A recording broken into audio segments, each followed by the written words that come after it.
6화. 악마가 그렇게 그에게 스며들었다. 동인과 같은 대학에 입학하기 위해 얼마나 노력했는지 모른다. 결국 같은 대학에 들어오긴 했지만 같은 학과는 어림도 없었다. 내가 이렇게 머리 나쁜 애인 줄 몰랐네. 동인과 같은 학과를 진학하지 못해 아쉽긴 했지만 학교에서 만날 수 있을 거라고 기대했는데 그것도 아니었다. 동인은 의대 본과 3학년이 되어 더 바빠졌다. 집에 들어오지 않은 날도 더 많아졌다. 이젠 그를 만나기 위해서는 집이 아닌 학교에서 동인을 찾아다녀야만 했다. 그리고 그는 언제 어디에 있던 단번에 눈에 띄었다. 오로지 연두의 눈에는 추동인 한 사람만 이 지구상에 존재하는 것 같았다. 오빠. 누구? 그의 곁에 있던 여자가 연두를 가리키며 묻자 그제야 동인의 곁에 있는 여자에게 시선이 갔다. 못 보던 여자네. 또 여자가 바뀐 거야? 아, 내 동생? 간신히 억누른 눈빛으로 연두가 바라보고 있는데 동인이 여자에게 대꾸했다. 동생? 동생? 어때? 호호, 설렜지? 연두가 물었다. 뭐? 모든 게 얼얼하고 얼떨떨했다. 방금 설렜잖아. 설레기만 했겠는가. 동이는 심장이 터져 나갈 것 같았다. 분명 연두의 혀는 그녀의 입안에서 뱀처럼 날름거리고 있을 텐데 여전히 자신의 목구멍까지 들어와 휘둘러대는 것 같기도 했다. 그럼 이젠 나랑 사귀는 건가? 연두가 웃었다. 분명 그냥 웃었다. 그런데 왜 자신의 귀에는 그 웃음소리마저 음란하게 들리는지 알 수가 없었다. 이 빛은 그녀를 무섭게 노려보며 하는 동인의 말은 비단 연두를 향한 것만은 아니었다. 미쳐버린 것은 사실 그 자신이었다. 나도 설레. 오빠를 사랑하니까. 우리 서로 설레니까 나랑 사귀자. 연두가 나긋나긋한 팔을 다시 그에게 올렸다. 발버둥 치면 칠수록 더 죄어오는 올감이. 순간 싸늘하고 짜릿한 한기가 척추를 타고 흘렀다. 야, 꺼져. 동희는 그녀를 확 밀어내고 자신의 방으로 향했다. 돌아와. 꺼지라는 말 안 들려? 지금 돌아오지 않으면 후회하게 될 거야. 정말 떠나버릴 거라고. 마음대로 해. 그러고는 그녀의 면전에다 꽝 부서지도록 문을 닫아버렸다. 그러나 부서진 것은 오히려 그의 심장이었다. 내가 떠나면 어디서 날 찾아 헤맬 건데? 문 너머에서 들리는 그녀의 목소리에 동희는 감당할 수 없을 정도로 온몸이 떨리는 것을 느꼈다. 이젠 더 이상 그는 어리지 않았다. 그리고 끝까지 동희는 솔직하지 못했다. 마법처럼 그 유혹적인 떨림이 그의 가슴을 뚫고 들어와 단번에 심장을 차지했다. 그걸 인정할 수가 없었던 것이다. 내가 저 올가미에 갇혀버린 노예라는 거. 누가 널 찾아 빌어먹을. 봄이었다. 도로의 아지랑이가 참 예뻤다. 뭔가 반짝여서 바라보니 바람결에 날아가는 민들레 홀씨였다. 연두는 민들레 홀씨처럼 따스한 바람에 이리저리 나부꼈다. 그러다 덜컹 뭔가 그녀를 확 흔들어 놓았다. 아, 잠이 들어버렸어. 연두는 잠을 자서는 안 된다. 버스를 탈 때는 특히. 그런데 눈을 떠보니 잠이 들어있었고 또 혼자 남겨졌다. 연두는 다음 정거장에서 내려왔던 길을 되짚어 걷기 시작했다. 그러다 사거리를 만났다. 어디로 가야 하는 거야? 연두는 한동안 그 자리에서 서 있었다.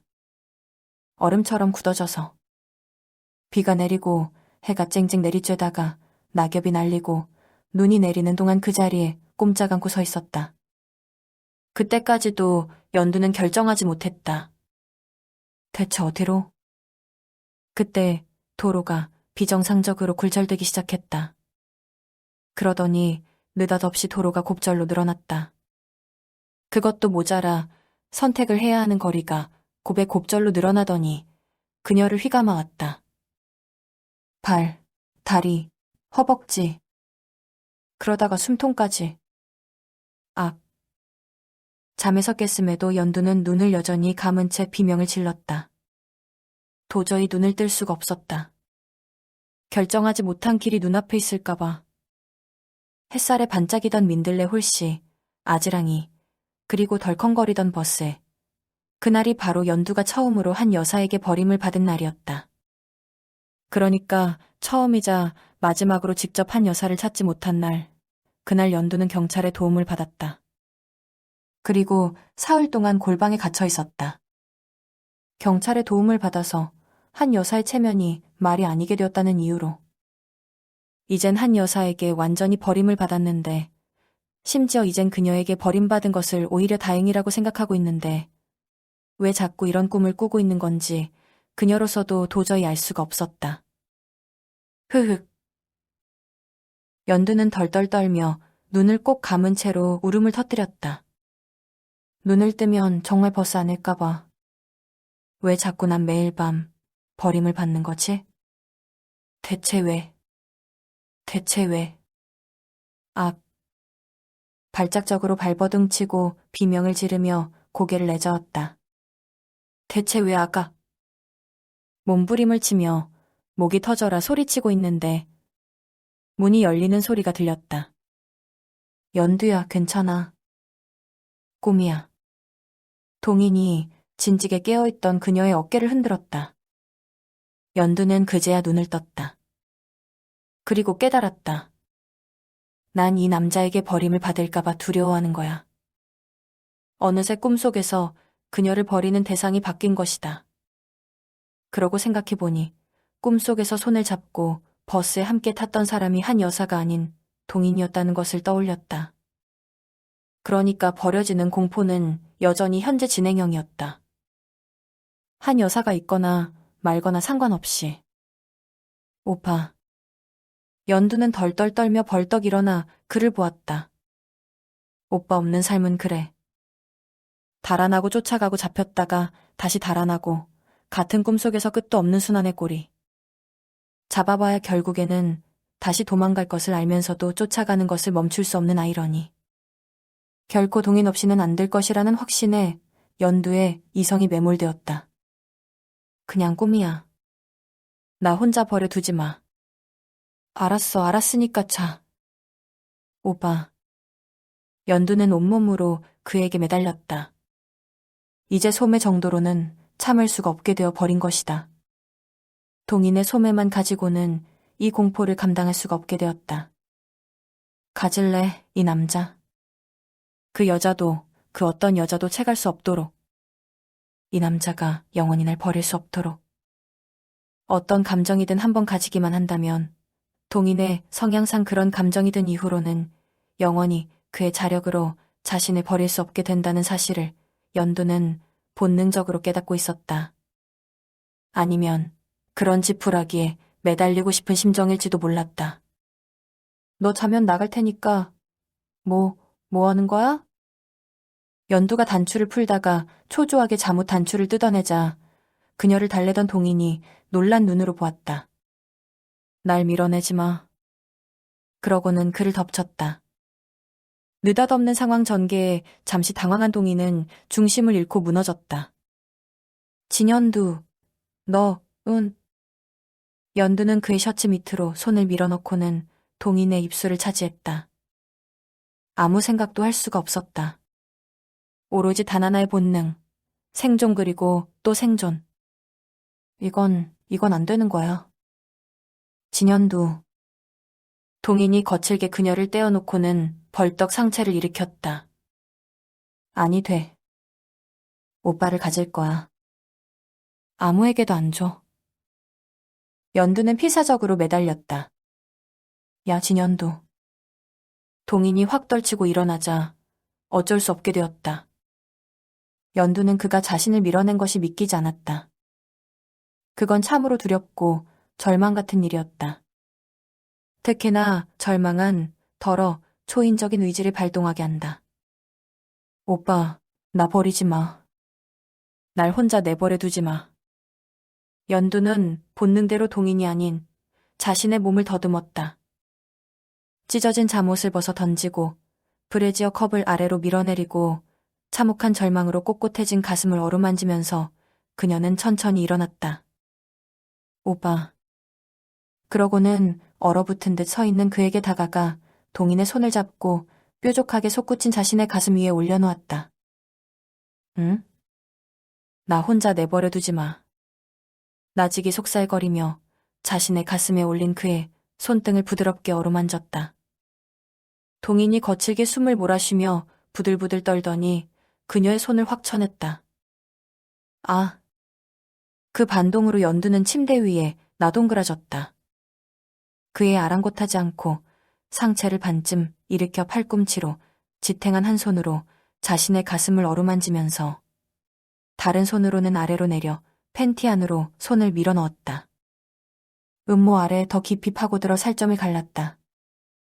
그를 똑바로 올려다보며 찌릿 뭔가 날카로운 감각이 훑고 지나가는 것을 느끼며 연두는 동인을 바라보았다. 그것으로도 뭔가 부족하다 싶었다. 연두는 누군가에게 배운 적은 없지만 그냥 자연스럽게 손이 움직이는 대로 온몸을 내맡겼다. 팬티를 밀어내리고는 한쪽 다리를 빼냈다.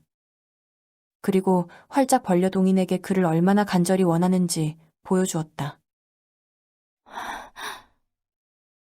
오빠, 만져줘. 그 앞에서 벌어진 속살과 그곳에서 흘러내리는 게 무엇이든 상관없이 능숙하지는 않았지만 그저 감각이 이끄는 대로. 동인이 거칠게 가슴만 들먹였다. 오빠, 너 진짜 나쁜 년이야, 알아? 응, 알아. 넌 나를 망칠 거야. 그것도 알아. 그래도 날 거부할 수 없다는 것도 알아. 그러니까 어서 오빠. 연두는 다리를 벌린 채 두 팔을 벌려 그를 불렀다. 빌어먹을. 동인이 이를 갈더니 맨투맨 셔츠를 위로 벗어 던졌다. 그의 시선은 내내 그녀의 몸을 훑고 있었다.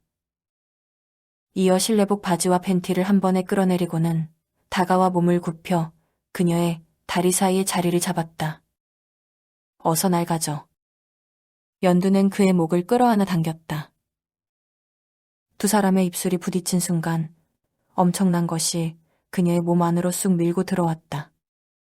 그녀의 입속으로 나직이 신음을 흘리며 동인이 한 손으로 상체를 지탱하고 다른 한 손으론 연두의 가슴을 어루만지며 허리를 돌렸다. 절로 비명이 터질 정도로 연두는 죽을 만큼 아팠지만 자신이 결코 이 정도로는 죽지 않으리라는 것을 알고 있었다. 이보다 더한 상황은 얼마든지 있었고 심지어 가슴을 열어 심장을 꿰맸을 때도 있었으니 말이다. 사실 고통이 차라리 나아. 연두는 자신의 몸을 조각내 기세로 들어온 묵직한 것을 품고 그에게 매달렸다. 고통이 오히려 좋아. 내가 오빠를 드디어 가졌다는 것을 자꾸만 일깨워 주잖아.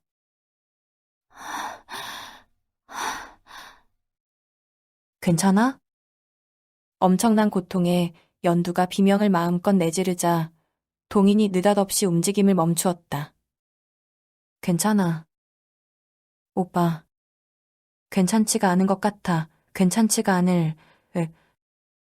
연두는 그를 꼭 안고서 더욱 가까이 다가가기 위해 아랫도리에 힘을 꽉 주고는 허리를 살짝 들었다. 괜찮으니까 더 해. 더 세게. 날 그냥 부숴줘. 그러고는 허리와 엉덩이를 움직여 뼈가 갈라지는 것처럼 아픈 부위를 오히려 더 자극했다. 그러자 동인이 부들부들 떨며 입술을 덮었다. 그녀의 어깨, 등, 등허리, 엉덩이에 숨결을 흩뿌렸다. 핥고 비비고 깨물고 쓰다듬고 그의 입술이 스치는 곳마다 묘한 한기가 잠시 머물러 소름을 만들었다. 그의 애무는 참 좋았다.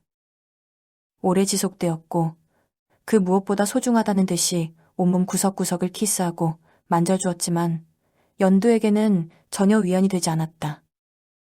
오빠, 어서 들어와. 응?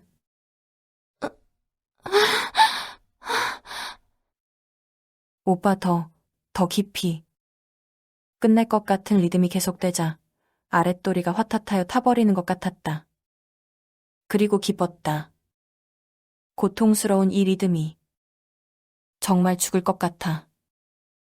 연두는 기어이 울음을 터뜨리고 말았다. 죽을 것 같아. 너무나도 바라던 것이기에 차라리 그 고통이 너무 행복하게 느껴졌다.